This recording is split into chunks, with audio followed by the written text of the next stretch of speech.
this opportunity to welcome all of you here for this very brief ceremony. My dear countrymen, today marks an important day in the history of politics and democracy in Kenya. We meet here in response to the state of our nation, politically, socially, and economically. Indeed, today is a Kenyan moment. Following the need for social change, economic transformation, and political reimagination of our nation, I bring forth my response to the call by millions of Kenyans from across our nation who have called on us to raise the occasion for a voice of reason and a listening ear, a right they have been denied for far too long. Patriotic Kenyans here at home and abroad have spoken to us clearly towards reforms for a better Kenya. The current despotic regime has failed to listen to the voice of the Kenyan citizen. That is why our great nation is sinking under heavy and punitive taxation, poor public delivery, skyrocketing cost of living, raiding of the payslip, poor health care, bad policies, and poor governance, insecurity, pathological lies, among others. Listening to the people of Kenya, who are supreme, is a calling. Leaders must make this calling a deliberate choice and not a government favor. Active listening to the people is therapeutic, a solemn duty, and the right thing to do at any given time. Dear Kenyans, I've spent the last 6 months in my Omanyoro residence listening carefully to Kenyans who voluntarily called on me in the village. I've widely consulted Kenyans from all walks of life. I've also engaged in countless consultative meetings and debates with opinion leaders, religious leaders, the business community, Kenyans living in diaspora, the professionals, university and college students, and ordinary Kenyans. I've held countless virtual meetings. I've held countless media interviews on both national, local, and vernacular stations. I've further engaged the young people on all social media platforms, including X and TikTok. One thing is clear, Kenyans are bleeding. They have nobody to hear their cries. Kenyans have confidently told us that the socio-economic and political problems we face today as a people are as a result of leaders not listening to them. Kenyans have told us that they want to actively participate in the leadership and governance of their country. Kenyans have boldly told us that they have solutions to the problems we face today. Kenyans have told us that their aspirations and their hope as a people, united under one nation, is under serious threat. Kenyans have told us that the future of this great nation lies not only in the hands of the Gen Zs and the millennials, but also in their potential that remains greatly untapped.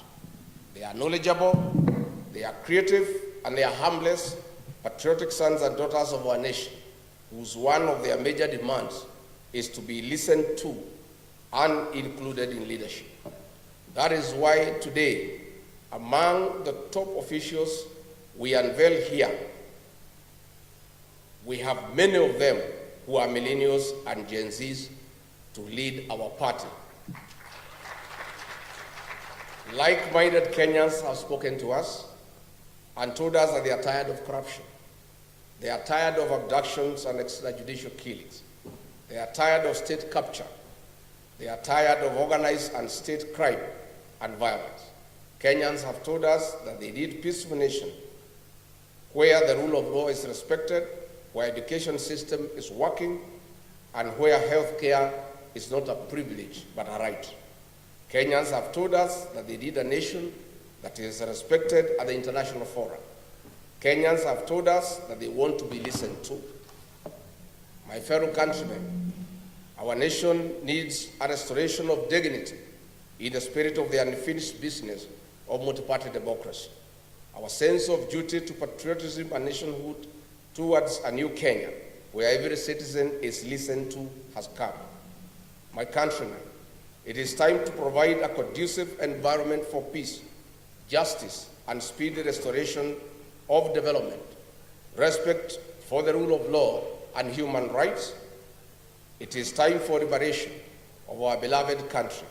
It is time for our nation to take off socially, economically, and politically. History will be kind to us for taking a bold move to listening to each other.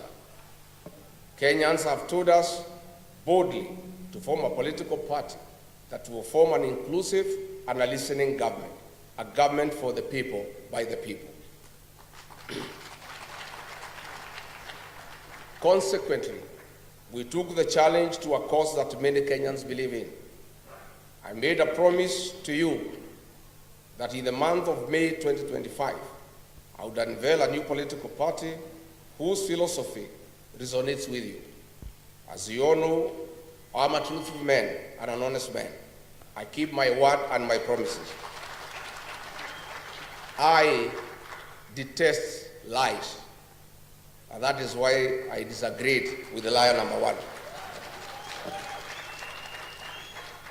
We finally have a political party that belongs to all of us, where every Kenyan is treated equally. Our new party is Democracy for the Citizens Party. Our party slogan is Sikiza wa Kenya. But if Kenyans want, they can always interchange it with Sikiza ground. Our party symbol is a listening ear. So, tukisema DCP, unasema Sikiza ground? DCP? DCP? Ama Sikiza ground? DCP? DCP? DCP? Tuko hapo. Our party colors are neon green, brown, and white. We believe as a party every Kenyan must be listened to by their leaders. This listening must not just be listening for the sake of it. It must be deliberate. It must be planned. It must have a purpose, and it must be sustainable. At no one given time in our leadership shall Kenyan be left behind or remain unheard. As the party leader of the Democracy for the Citizens Party, I commit that I will listen to the people of the Republic of Kenya and live to their aspirations. As you all know, I have been a people's person, listening to every voice, especially those in the deepest corner of our villages. The Democracy for the Citizens Party is not just an ordinary party, but a political ideology and philosophy for every Kenyan, irrespective of their faith, creed, age, tribe, or color. The Democracy for the Citizens Party serves as the biggest political movement of our time in Kenya since 1963. Under the guidance of the party's National Executive Council, I'll spend the next 2 years with the people of the Republic of Kenya, traveling to every corner of our country, to every village, listening to the people, to build one of the most formidable political movements since independence. It is after this we shall craft our manifesto based on your needs as the rightful people of this great nation. We, the DCP party, are committed to the respect of human rights and freedoms, integrity in leadership, rule of law, social justice and fairness, devolution of power and resources, equity, equality and inclusivity, unity in diversity, accountability and transparency, citizens' effective participation in governance and decision-making. In the ideals of democracy and good governance, our party structure is elaborate. We have the following party organs: the National Delegates Convention, NDC, the National Governing Council, NGC, the National Executive Committee, NEC, the National Management Committee, NMC, the National Election Boards, NEB, the National Commissions through committees, the National Assembly Caucus, the Senate Caucus, Governors Forum, MCAs Forum, the National Secretariat, Eminent Persons Caucus, People Living with Disability Caucus, the Diaspora Caucus, the Youth Caucus, Religious Leaders Caucus, Women Caucus, and Student Caucus. Dear Kenyans, so far we have received thousands of aspirants from all corners of the country who want to run for various elective positions. We welcome aspirants to various positions from governors, senators, members of the National Assembly, women representatives, and members of the county assemblies. I want to assure all our aspirants who are willing to vie for any elective position using our party that we have no favorite candidate. The party belongs to the people of the Republic of Kenya. I therefore urge all aspirants to immediately register as members of the party starting now. It is the people of Kenya who give us the candidates they would like to have as their leaders. In any case, we have under Article 19 of the party constitution a National Elections Board that is independent, which has spelled out rules and duties regarding electoral conduct of the party primaries. As such, the National Elections Board shall, in consultations with the National Executive Council, organize, coordinate, and supervise all party elections and nominations in accordance with the party nominations and election rules and procedures. And let me clarify for the avoidance of doubt. This party has no favorite candidate. This party has no provision for direct nomination. This party believes in let the people decide. And let me confirm also to the avoidance of doubt. I have many leaders who have stood with me in very difficult times, who have walked with me in my journey. But I want to confirm, close as they are to me, much as they have stood with me, none of them is entitled to a direct nomination.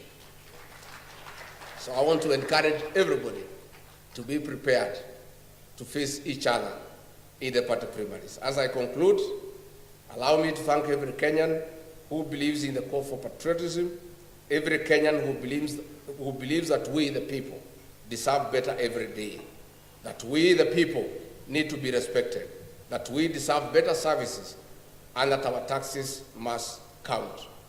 My dear countrymen, my people, the great people of the Republic of Kenya, the future of our nation remains promising. We'll stop at nothing as a people towards a better Kenya. I must, however, caution that those who think they can mess around with our country. Our message is clear. The people of Kenya have unfinished business with you. We have a date with you in August 2027. Finally, I wish to announce that the National Executive Council of the Democracy for the Citizens Party met on 5th of May 2025, and in accordance with the party constitution, Article 16(2), subsection 2, appointed the following interim party officials whose names have already been submitted to the Office of the Registrar of Political Parties for gazettement.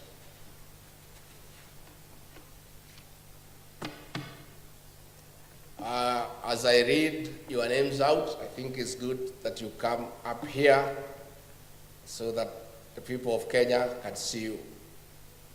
The Honorable Senator Cleophas Marara from Kakamega County as the interim deputy party leader.